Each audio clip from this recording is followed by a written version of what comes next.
Standard 1, Maps and Other Geographic Representations. The first thing to remember about a map is that there is no absolute accurate representation of the Earth's surface. There's always going to be some kind of distortion associated with any map. Take, for example, the orange that you see at the top of this page.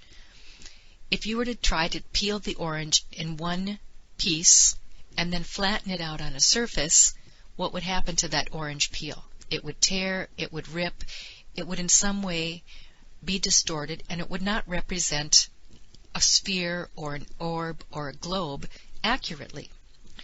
The same thing would happen if you tried to take the globe, peel off the continents and the oceans, and flatten it out on a surface. Something is going to stretch or break or tear or look differently on a flat surface than it does if you put it all back on the globe again.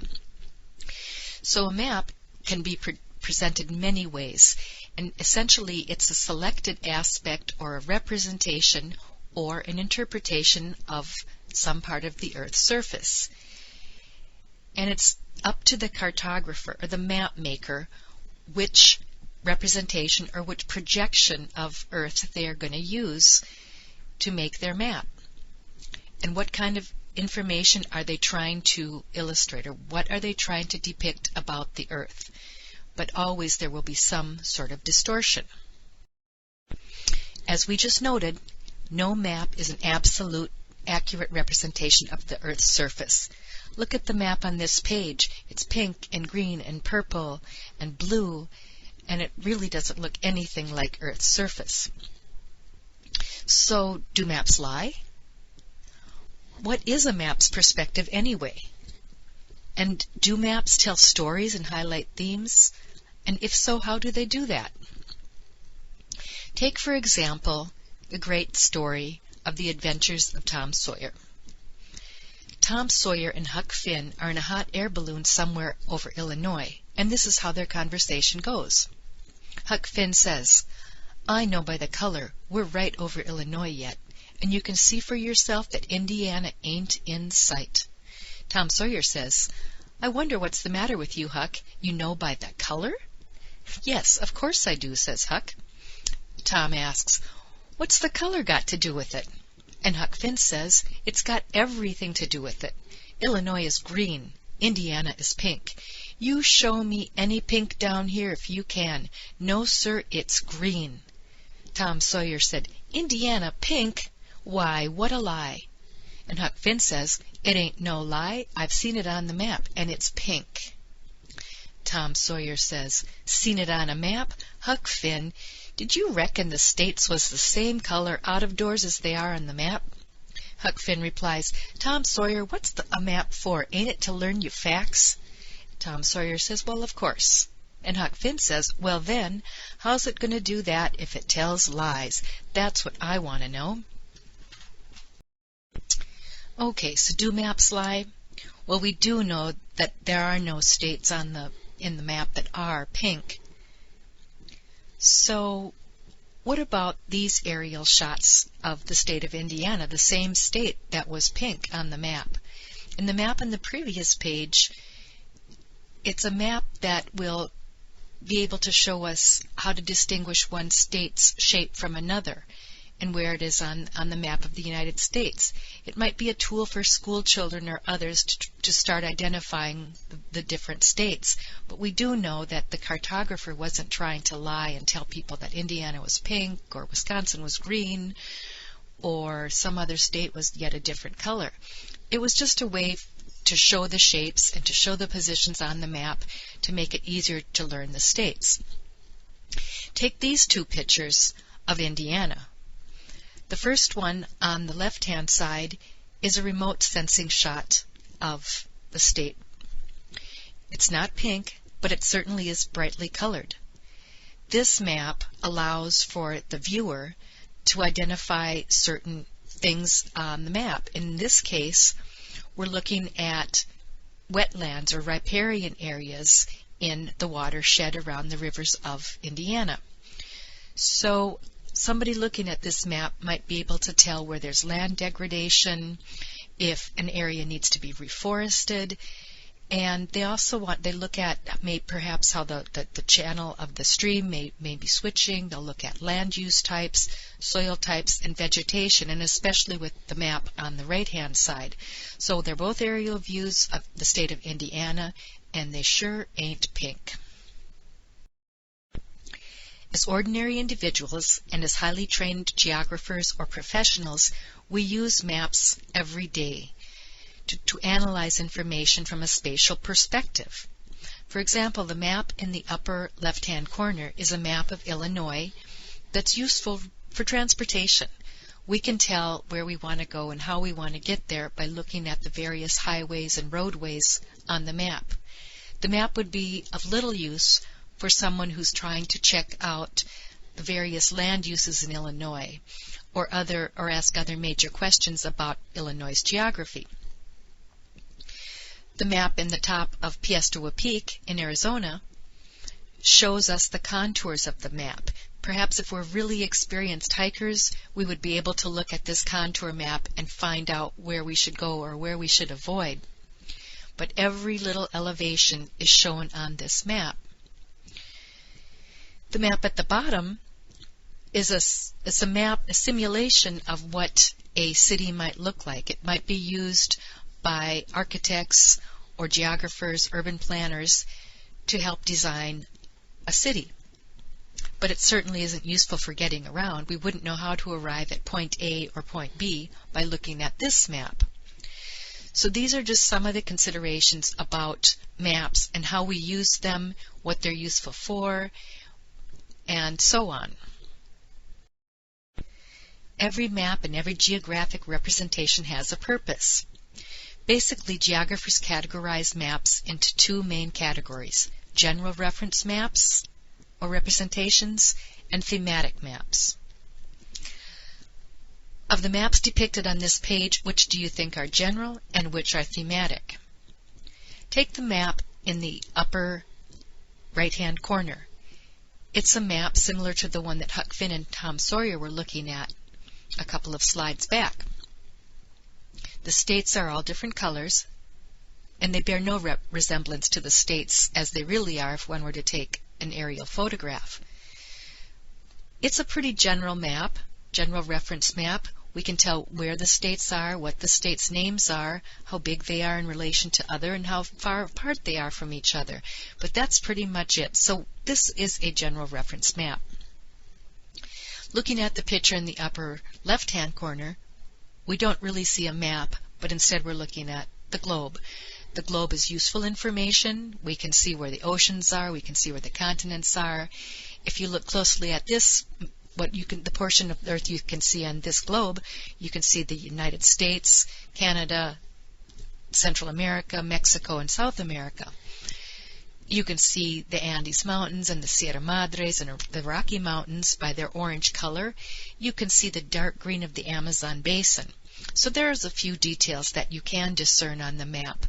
Perhaps some countries' names if you were to swivel it about. But again, it's a general reference map. It doesn't give you a whole lot of other information beyond what is actually on our map. If you look at the map in the lower right-hand corner, here again you see a map of Arizona. This map is a thematic map because this map is showing us Arizona state parks. And it's divided by region. You can see the central Arizona, northern Arizona, western and southern, and get an idea for what kinds of parks and monuments and historic sites that you can find in Arizona.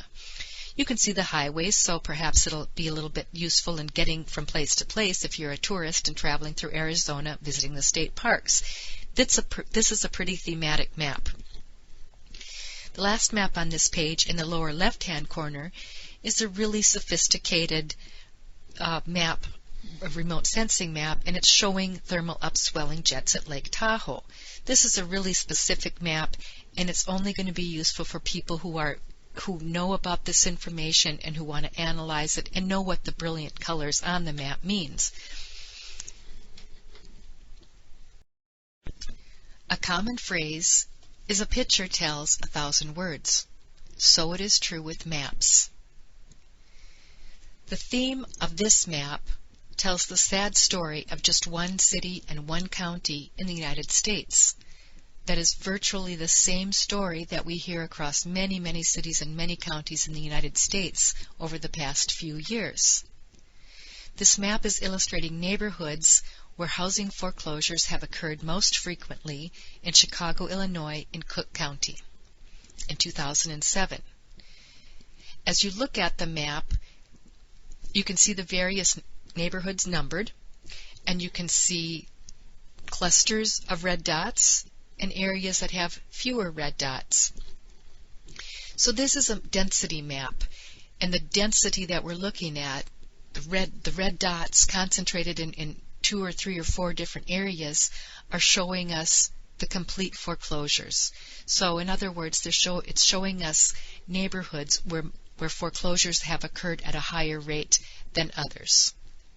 This map might be useful for people who are buying homes and want to look to cash in on a foreclosed home. It might be good for realtors, so they have more information for their clients. So this is absolutely considered a thematic map. It's definitely not a general reference map. The representation on this page shows us half of the globe. We can only see one half of the globe at one time. We can never see the whole thing. In this case, we're looking at the Western Hemisphere. What we can also see on this representation of Earth are the lines of latitude, which are also called the parallels, and they run horizontally on Earth from east to west, but they are measured north to south. So if we move north from the 0-degree line of latitude or south from the 0-degree line of latitude, we begin counting 0, 1, 2, 3, 4, all the way to 90. When we reach 90 north, we're at the North Pole. When we reach 90 south, we're at the South Pole. We can also see the prime meridian on this map running through the town of Greenwich, England, which you can see is represented with a red dot. That line is arbitrary. That line could have been placed in any other city or any other country in the world if that's where map makers, geographers had converged to when they finally established the lines, the counting of the lines of longitude, which are also called meridians. From that line, we count east and west. We measure north to south, but we count our lines of longitude east to west. And again, on one half of the Earth, we come up with 180 degrees. On the other half of the Earth is our other 180 degrees, equaling the 360 degrees in a circle.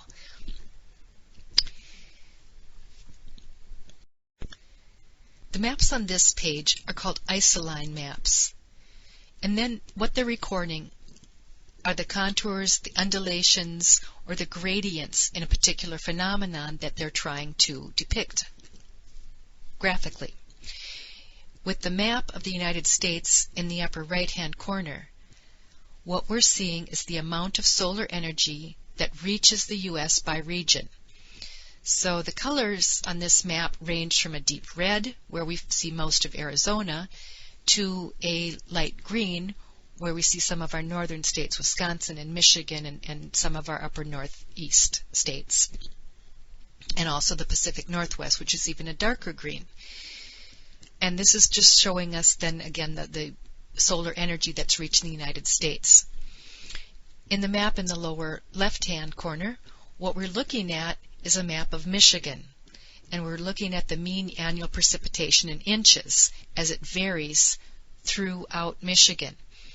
And what we might have to know about Michigan is that it's got part of Lake Superior, it's got a part of Lake Michigan, and it's got a part of Lake Erie to contend with.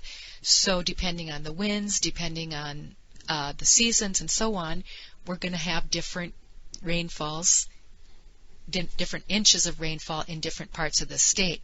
So in this case, we're looking at the darkest brown to the darkest blue, and all the gradient colors in between. The brown is showing us where there is the least amount of precipitation annually in Michigan, And as we move our way down to the dark solid blue, we're seeing the parts of Michigan that get the most rainfall. This thematic map is probably not too useful to a whole lot of people, except in this case, the Zwicky family in Wisconsin.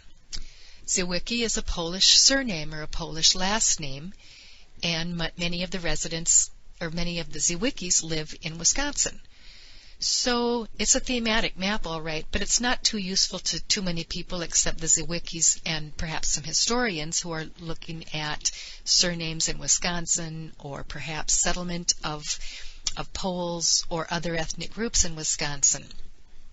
So what we see here from the very lightest colors, or the white color, would be a real low intensity or low settlement or zero settlement of the name Zwicky in Wisconsin. The light yellow through the greens also represent lower or medium levels of numbers of Zwicky residents in various counties in Wisconsin. If you look almost at the center of Wisconsin, a little bit central south, you're going to see the highest intensities of Zwickis. Now, if I were a Zwicky and I was planning a family reunion, probably it would make sense for me to plan my reunion around the area where we see most Zwicky surnames, assuring that that's where our cousins and our family members are going to come from. But beyond that, this map doesn't tell us how to get any place. It doesn't tell us what kind of soil we have, what kind of crops we can grow, or cows we have in our amount of cows we have in the fields. It's just simply showing us one particular last name in Wisconsin. Again, it's important to remember that a map cannot be an absolute and accurate representation of the Earth's surface. So in other words, maps have many limitations, and there are many ways or many projections we can use to represent the information we're trying to display on a map. In the earlier part of this presentation, you saw a picture of a sinusoidal map, or what's commonly called the orange peel map. And it looks like what you might see if you were to peel off that entire orange skin and try to place it on a flat surface. This map, this picture on this slide, is showing us 3 different map projections that a cartographer might also choose to use depending on what information she or he was trying to convey to the person who views the map. So the example on the far left is a cylindrical projection. If, for example, you were trying to depict a large area of the Earth's surface, say the United States or Western Europe or Africa, you might choose to display it with a cylindrical map projection. If you look at the picture in the middle, the conical map shape, you can see that it might be more appropriate for a medium area of the Earth's surface, perhaps a state or a region, maybe the Southwest or the Great Lakes region or some other smaller part of the United States, a medium area. If we look at the third map, or the third projection on this slide, the azimuthal, that would be the more appropriate projection to use if you were trying to display information about a smaller area, a city perhaps, or a portion of a large city. This might be the most accurate or applicable type of projection to use. So it always will vary depending on what kind of information you have and how you want to represent that information. What story is your map trying to tell you? So even though a globe is the most accurate representation of the Earth, it's really hard to put in our back pocket or in a backpack and carry around with us all day. Looking at the 3 map representations on this page, they all look similar, but there are differences if we look closely. These are 3 more projections. The map in the upper left-hand corner shows an equal area map projection, and this one correctly represents areas' sizes on the map. The map directly to its right shows an equidistant map projection, and in this case it's showing continents or places correctly represented by distance. In the map in the lower left-hand corner, we see a Mercator or a conformal map projection. And if you remember a few slides back when we looked at the globe with the lines of longitude and the lines of latitude, we could see how really the lines of longitude converge at the South Pole and at the North Pole. They are not parallel like they are on any of these three maps. So right away we know there is some distortion, but a Mercator map, for example, might have been very, very useful for sailors navigating the seas. Another important concept in map making and map reading is the scale of the map. In this image on this page, we have 4 different map scales. And looking at the images, we see first of all, the focus of all our images is Atlanta. So the first image shows us a map of the United States with Atlanta, with the map of the dot showing where Atlanta is. The second image shows us a smaller portion of the U.S., a region, let's say the southeast United States, and there again we see Atlanta. Moving further down, the third map shows us the state of Georgia and its neighboring states, also with a dot showing us where Atlanta is. The fourth map on here, the bottom image, shows us a city map of Atlanta with the roads, with the loops, the highways, and so on. So what we're seeing here are different scales, moving from the top, which is a small scale map, to the bottom, which is a large scale map. Certainly there are smaller scale maps. We could look at a world map with a dot again of Atlanta. It would be of very little use for us except to know where in the United States more or less Atlanta is. But it wouldn't tell us a whole lot of other information. By the time we get down to the bottom map, we can see how we can get around. We could use this if we were tourists in Atlanta. So one good way to remember this concept of scale is to remember that a small scale map has little detail. Like it might have all the continents or the entire world, but your theme, Atlanta, is very difficult to tell anything about. A large scale map is going to be a smaller portion of the Earth's surface, like metropolitan Atlanta, but it's going to have a lot more detail. It's going to show us exactly how we can get around and which roads to take. So just looking at the maps, we can see that there are different scales. 3 ways of representing scale on a map are verbal, graphic, and representative fraction. On most maps, we can see 1, 2, or even all 3 of these ways in which the map reader, you or me, can look at this map and see how big it is in relation to the planet. So looking at the verbal scale, you'll see it written something like this.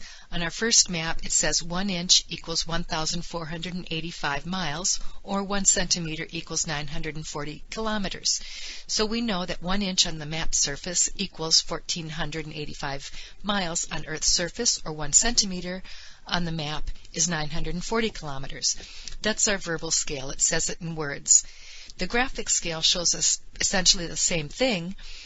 And if you look at the bottom image and the graphic scale next to it, you'll see, for example, that the top bar graph shows us about 2 inches on a map and says it's equal to 30 miles. The lower bar is in kilometers, and it shows us how much space on the map equals 30 kilometers on the Earth's surface. So you can essentially take a pencil or a ruler or anything else, and if you know how much 30 miles is on that map, you can measure it using your ruler, your finger, whatever instrument you have. And you can see approximately how far you have to go. That's our graphic scale. And then the representative fraction scale, again, is showing us, for example, moving to the top picture, we see that 1 unit on the map surface equals 94,000 units on the Earth scale. Moving down to the third map of basically the state of Atlanta, we can see that 1 unit on the map surface equals 1,600,000 units on the Earth's surface, and so on.